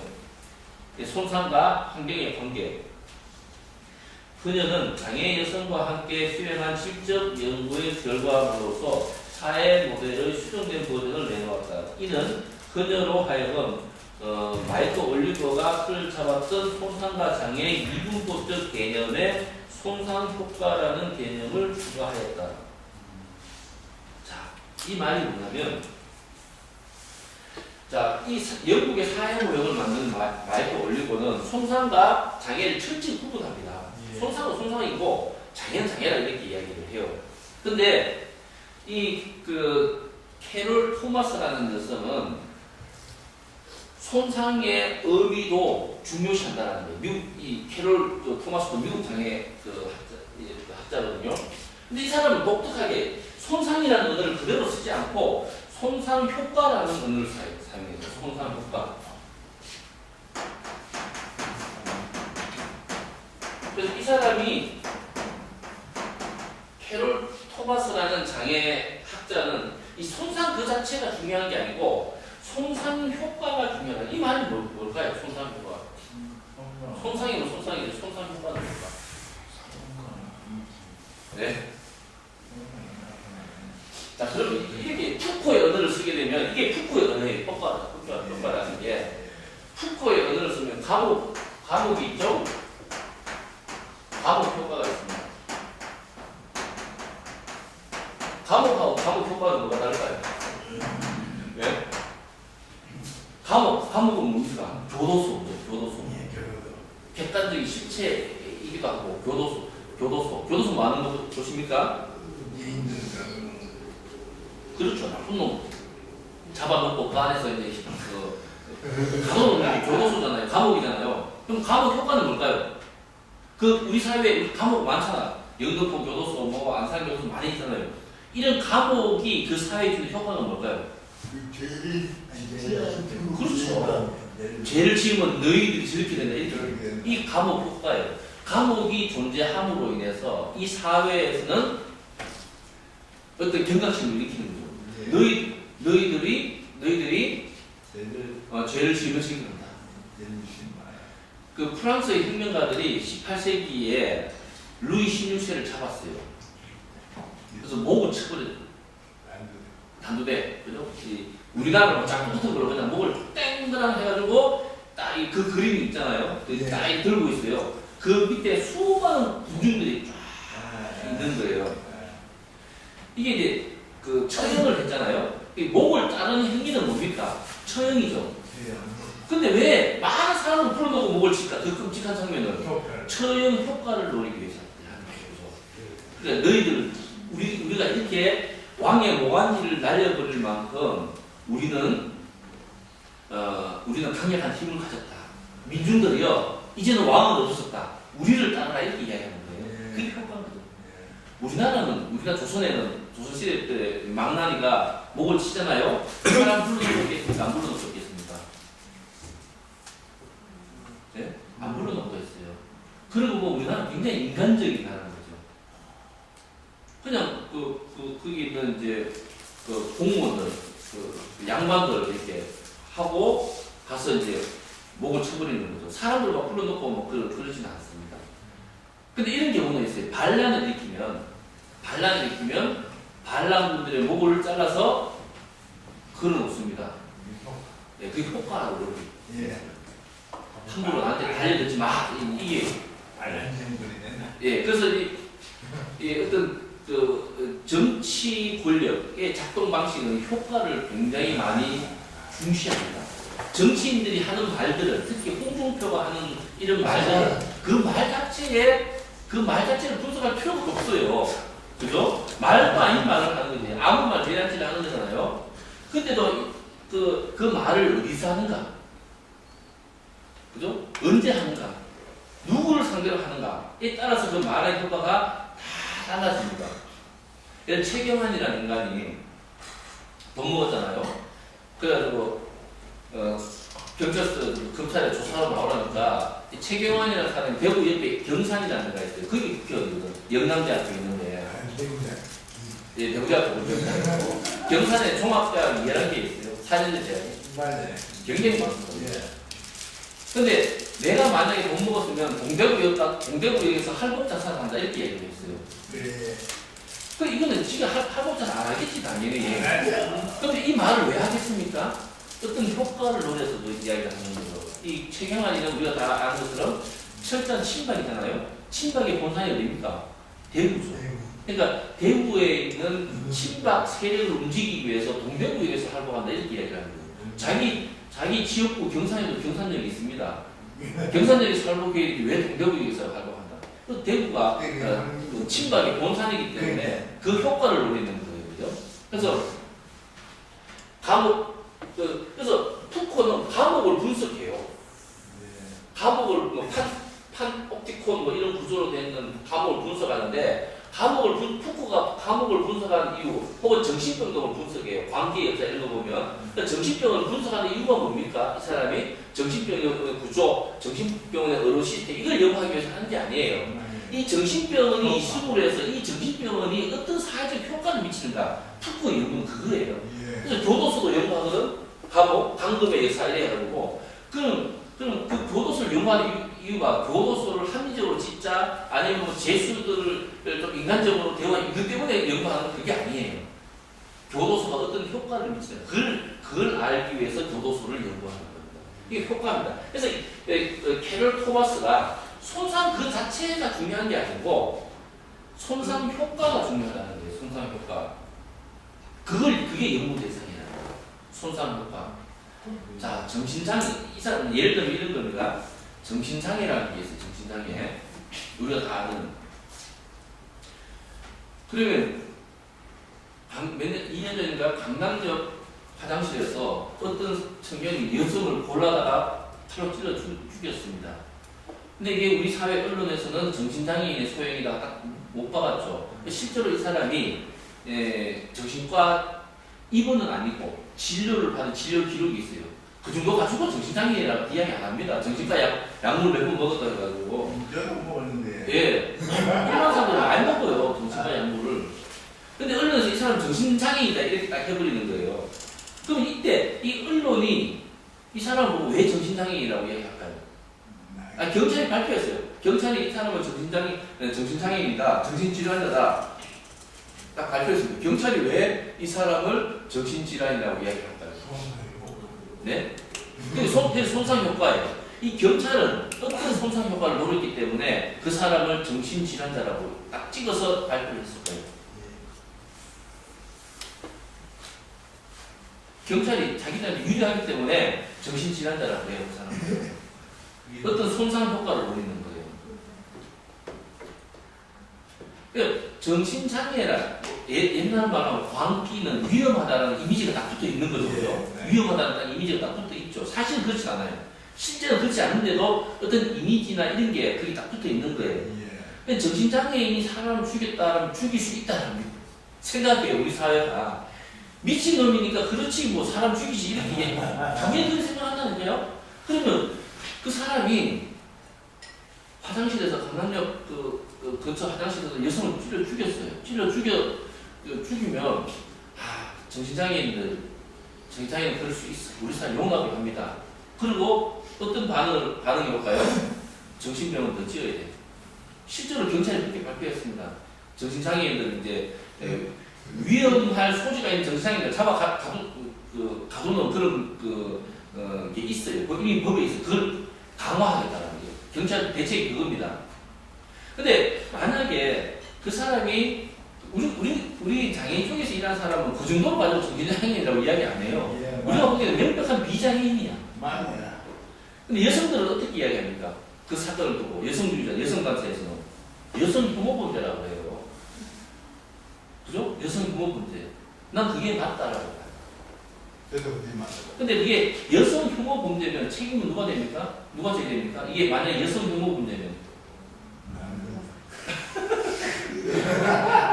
여성 혐오범죄가 있다고 남자가 다 죄인되면 안 되지. 남자가 전반적으로 죄가 크나 그렇다고 해서 살인을 저질 만큼 모든 남자들이 나쁜 사람들은 아니잖아요. 이 여성 혐오 범죄다 그러면 책임이 누구한테 가요? 경찰한테 가요. 치안이 유지가 안 되는 거지. 여성들이 안전하게 길거리를 활보하고 못 다니고 심지어 여성들이 화장실에도 안심하고 못 가는 거예요. 그럼 누구 잘못입니까? 치안을 누가 담당해야 됩니까? 경찰의 잘못이 되는 거예요. 이게 여성 혐오 범죄 아니면 우리가 흔히 말하는 묻지마 살인 이런 문제가 되어버리면 경찰이 최고 책임을 져야 돼요. 우리 사회가 안전하지 않다는 거잖아요. 근데 경찰이 우리 사회를 치안을 유지 못한 거죠. 경찰과 정부의 문제가 되지만은 정신장애인이다 딱 요 손상을 딱 갖다 붙여버리는 거예요. 정신질환이라는 손상을 그 사람한테 갖다 붙여버리면 경찰도 어쩔 수 없는 사건이다 이렇게 되는 거예요. 경찰이 정신장애인들 한 1대1로 붙어가 따라갈 수가 없는 것 노릇이잖아요. 이런 게 손상 효과라는 거예요. 이런 정신장애라는 손상을 경찰은 기가 막히게 활용을 해보겠다는 겁니다. 이 사람은 이걸 중요하게 분석하는 거예요. 손상 효과를. 이 손상에 대한 의학적인 그런 분석이 아니라 이 손상이 이 사회적으로 어떻게 이미지화되고 이 손상이 사회적으로 어떤 효과를 발휘하고 이 손상이 이 사회적으로 어떻게 재해석되고 재구성되는가 거기에 대해서 이 사람은 관심이 많은데 자기도 그게 관심이 많다는 겁니다. 질 토마스 같은 사람뿐만 아니라 자기도 질 토마스 같은 그런 데 관심이 많다라고 이렇게 주장을 한 것입니다. 이거 먹고 많은데 시간을 가겠고요.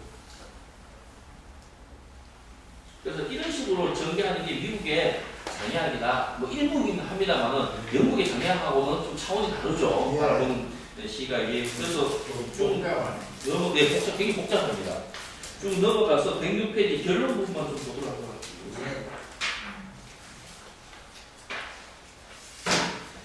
결론에서 106쪽에 이제 결론 이렇게 나와 있고 첫 번째 단락은 뭐 좀 번역도 좀 잘못되고 이해도 좀 하기 어려운 부분이 있어서 두 번째 단락부터 보도록 하겠습니다. 장애 차별주의 이런 게 드러나는 부분은 그래서 에이블리즘은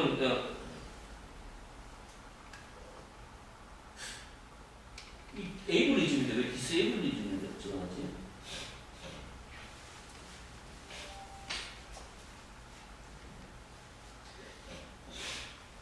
디스에이블리즘이라 하니까 보면 에이블리즘, 보통은 에이블리즘이라고 말씀입니다. 에이블리즘은 에이블은 누굽니까? 비장애인이에요. 디스에이블은 장애인 이야기하죠. 그래서 에이블리즘은 비장애인주의다 이런 글자 그대로 이렇게 해석하면 비장애인주의, 신체 능력자 중심주의 뭐 이런 이야기입니다. 다른 말로 하면 장애차별주의 이렇게 되죠. 이 장애 차별주의, 즉 장애인에 대한 불공정한 차별의 종식은 장애인의 모든 문제를 해결하지 못한다. 장애인 차별을 없애도 장애인의 문제는 해결하지 않는다는 거예요. 세상의 모든 것을 없앤다 해가지고 휘젓한 장애인의 문제가 해결되지 않는다는 겁니다.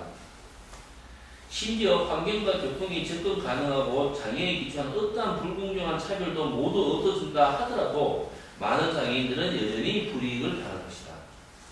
예컨대 어떤 손상은 과도한 비용, 예를 들면 손상 때문에 난방, 설비, 식사 이런 게 좀 더 많이 들 수가 있죠.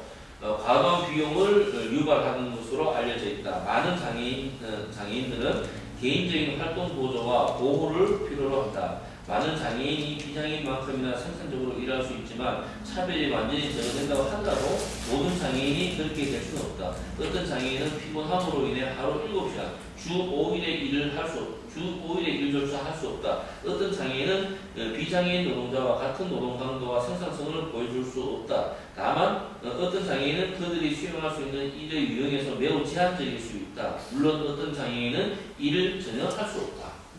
이제 노동의 즐거움을 못 볼 수도 있는 거죠.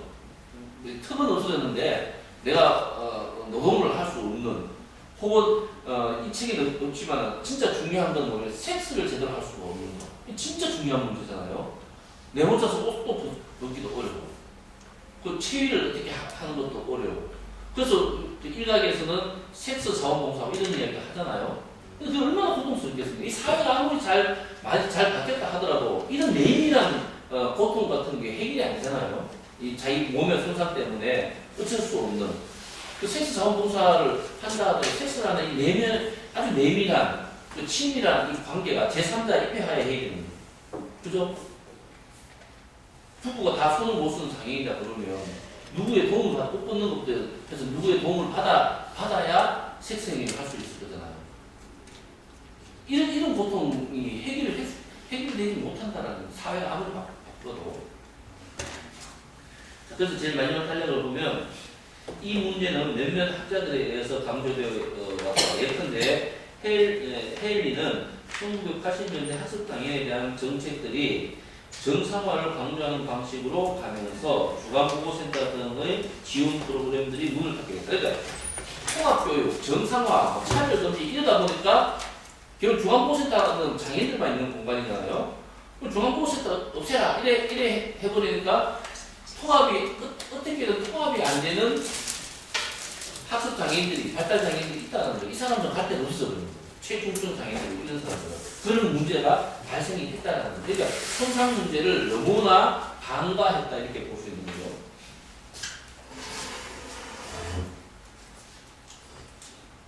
그리고 107조 위에서 네 번째 달라가 장애차별금지법을 분석하면서 보달라고 보도록 하겠습니다. 장애차별금지법을 분석하면서 부딩은 모든 사람들을 동일하게 다루는 것 이상의 것이 필요하다고 주장했다. 사회나 장애인의 욕구를 충족시키는 데 실패하는 것은 단순하게 장애차별주의만으로 설명할 수 없다.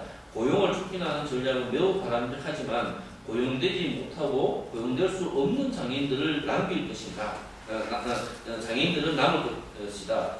사회는 장애인과 비장애인이 처한 상황을 힘들게 하기 위한 부가적인 투자를 함으로써 이 문제에 대해서 대응해야 한다. 공정한 기회뿐만 아니라 재분배가 필요하다.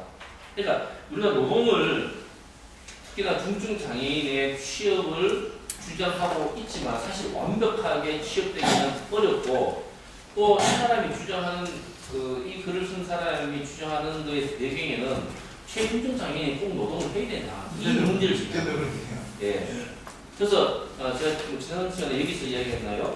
노동하지 않을 권리라는 에세이가 이렇게 미국의 중증 장애 여성이 쓰는 걸 제가 읽은 적이 있는데 몇 해 전에 사람의 논리는 그렇습니다.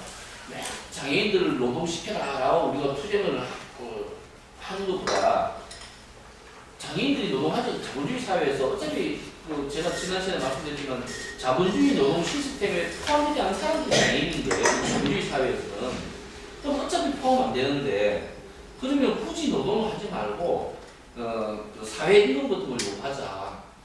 난 노동하지 않을 권리 그러니까 다른 말로 하면 사회 임금을 받는 거예요. 그 공장이나 회사에서 노동의 대가로 돈을 받는 것이 아니고, 그 내가 사회적 존재로서 존엄성을 가진 존재로서 최소한의 내가 이 사회로부터 급여를 받아야 된다. 그게 사회 임금이에요.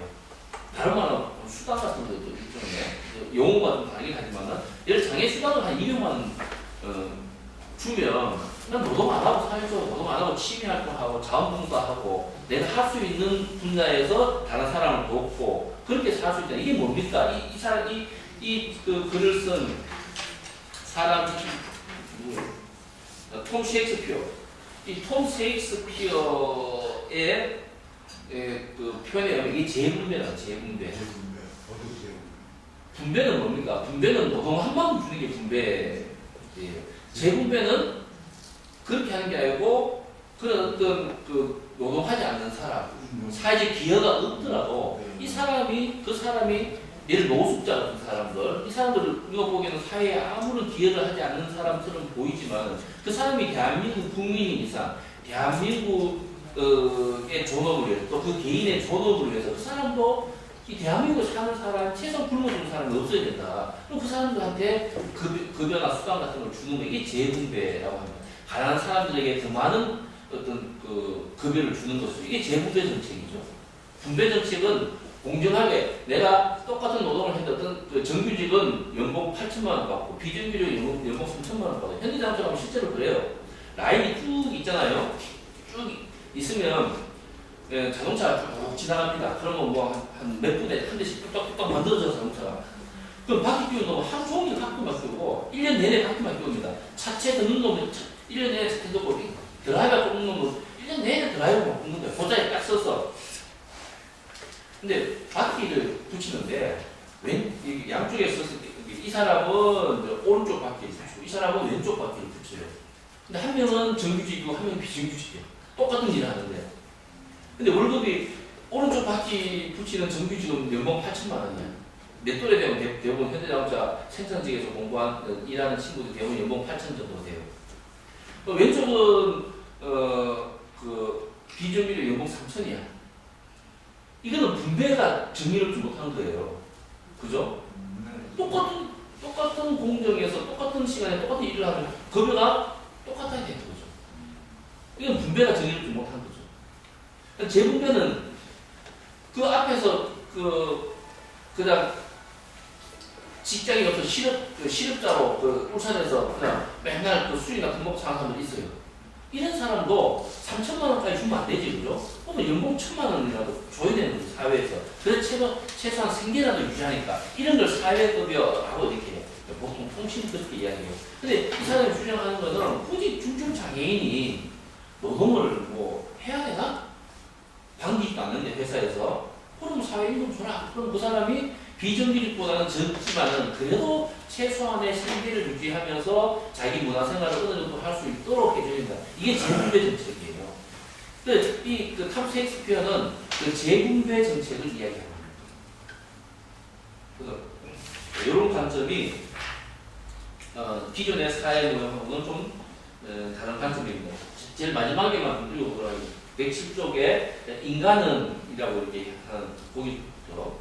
인간은 모두 똑같지 않고 모두 동일한 능력과 제약을 가지고 있는 것이 아니라 욕구는 다양하고 장애인은 다른 사람들과 사회로부터 더 많은 것을 필요로 하는 사람들이다.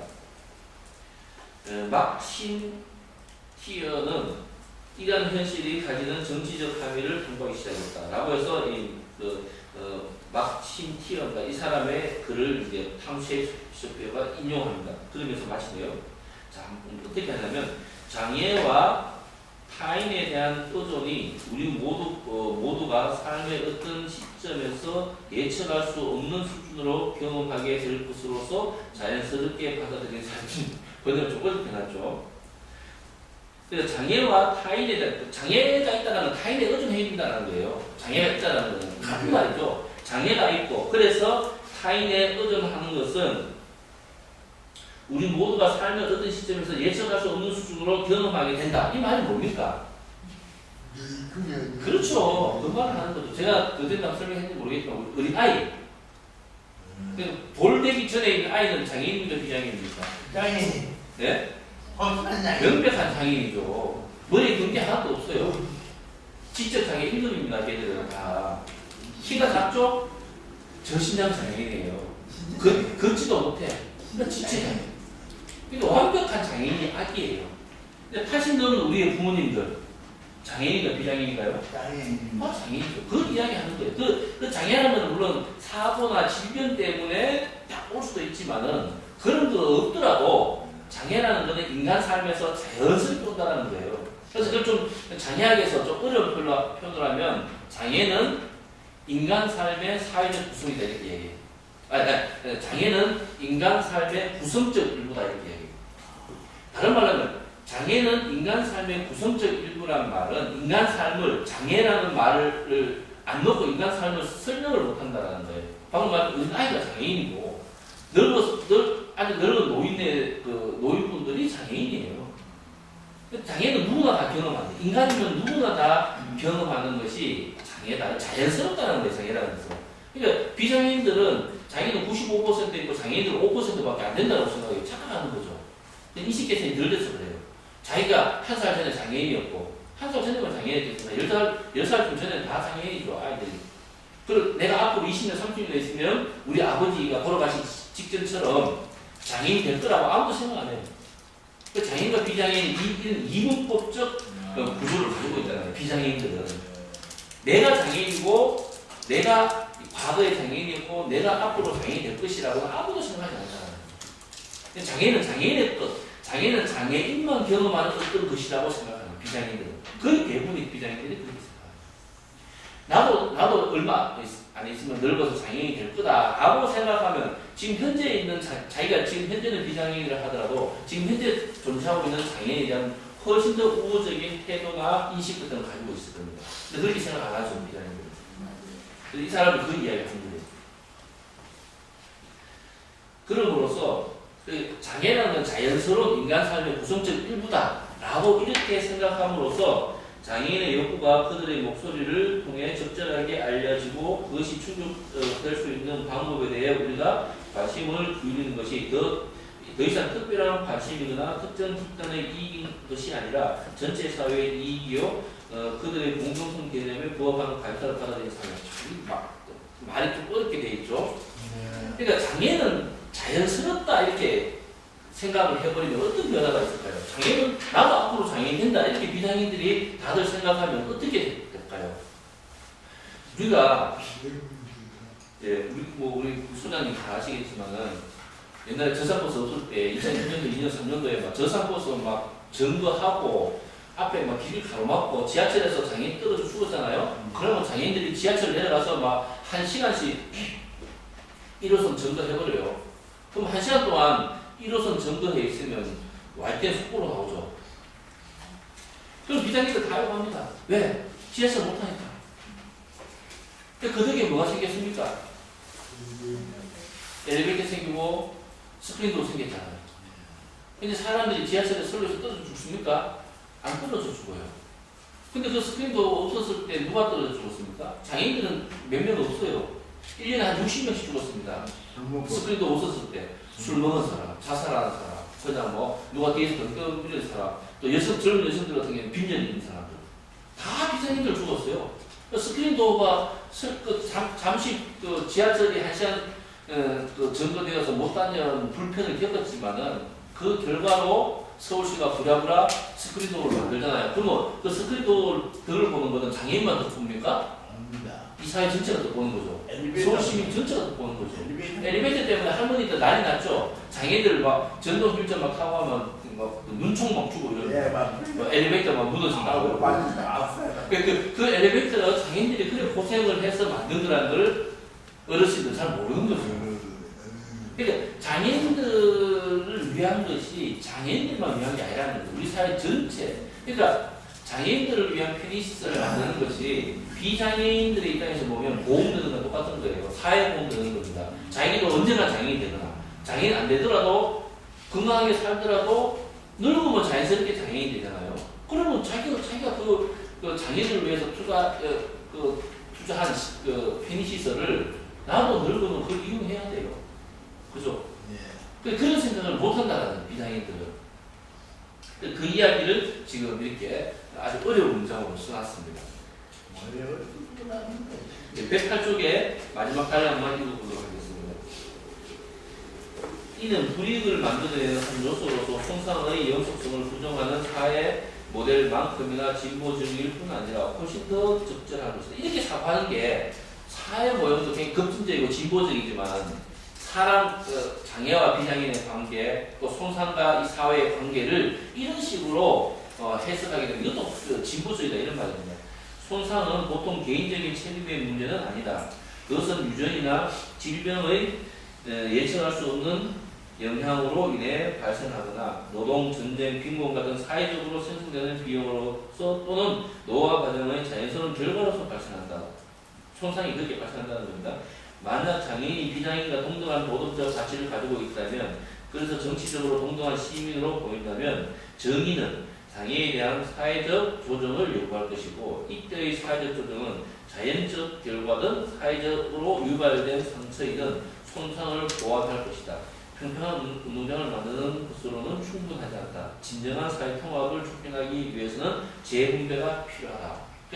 평평한 운동, 우리가 요즘 뭐 정치인들이 쓰는 용어 중에 기울어진 운동장이다 이런 말 씁니다. 선거를 딱 하는데 주로 지금 집권하고 있는 더불어민주당 의원들이 많이 했습니다.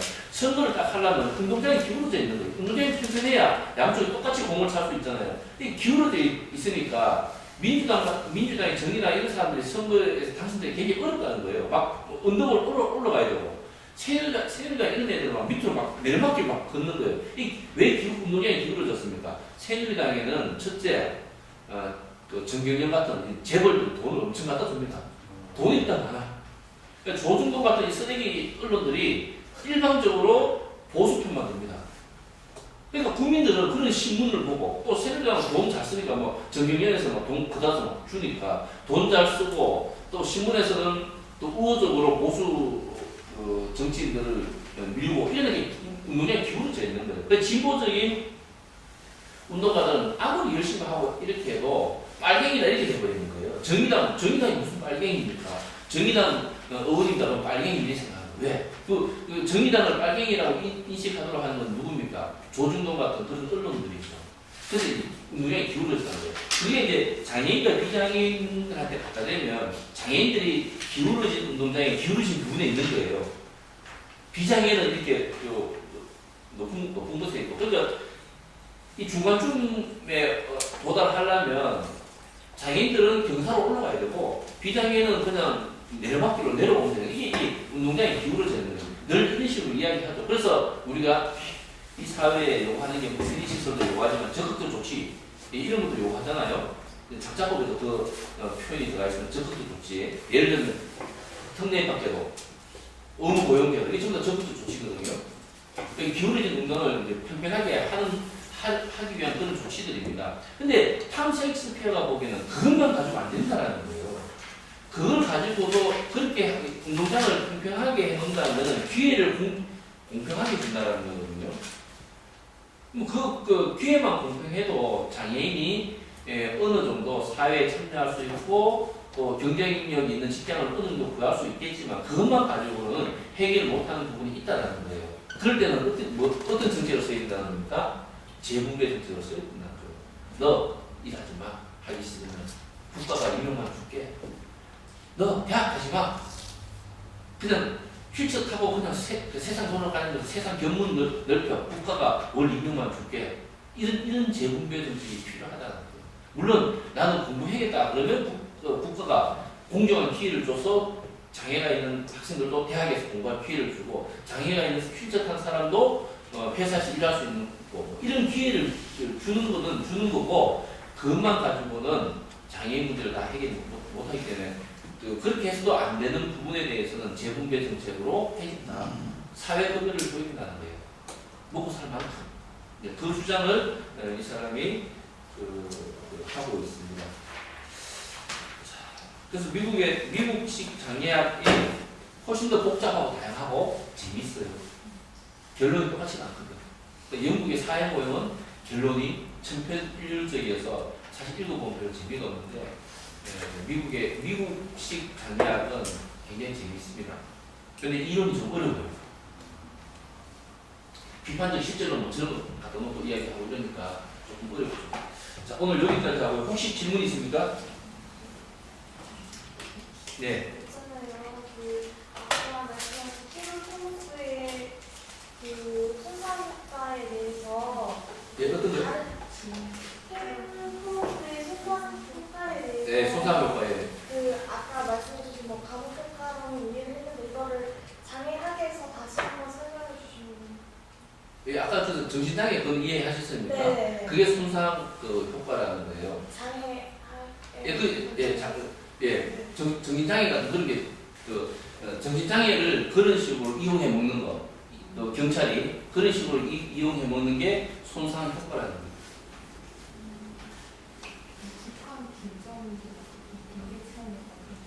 네. 그렇죠. 그 효과를 이렇게, 처형의 효과를 노리기 위해서 그렇게 하는 거예요. 그러니까 장애에 다른 여러 이미지들이 있죠. 그게 일종의 효과라고 이렇게 생각을 하면 됩니다.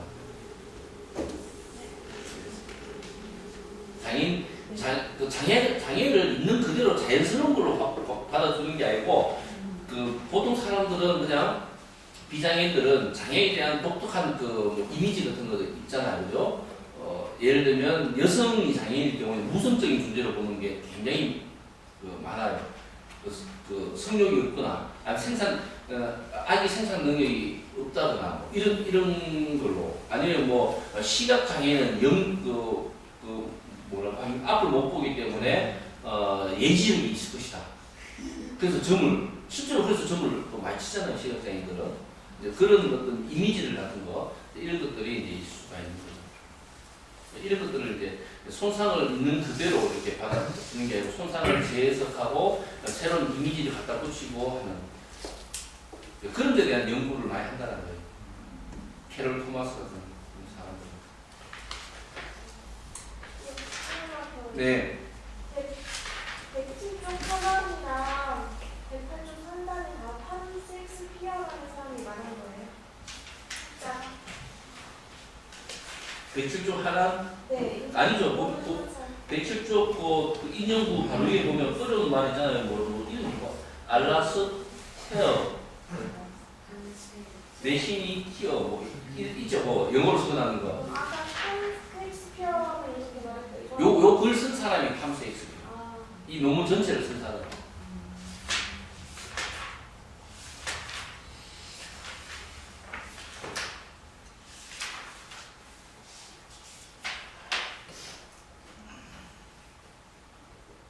근데 이 탐 셰익스피어는 영국 사람이에요. 영국의 장애학자인데 이 사람이 쓰는 글은 완전 미국식이에요. 지금은 영국 장애학과 미국 장애학이 많이 근접했어요. 옛날에 90년대까지 가서 딱 보면 이거는 영국에 썼구나, 딱 보면 이거는 미국에 썼구나 확연히 구분되는데 지금은 굉장히 많이 서로가 이제 영향을 주고받으면서 많이 근접했어요.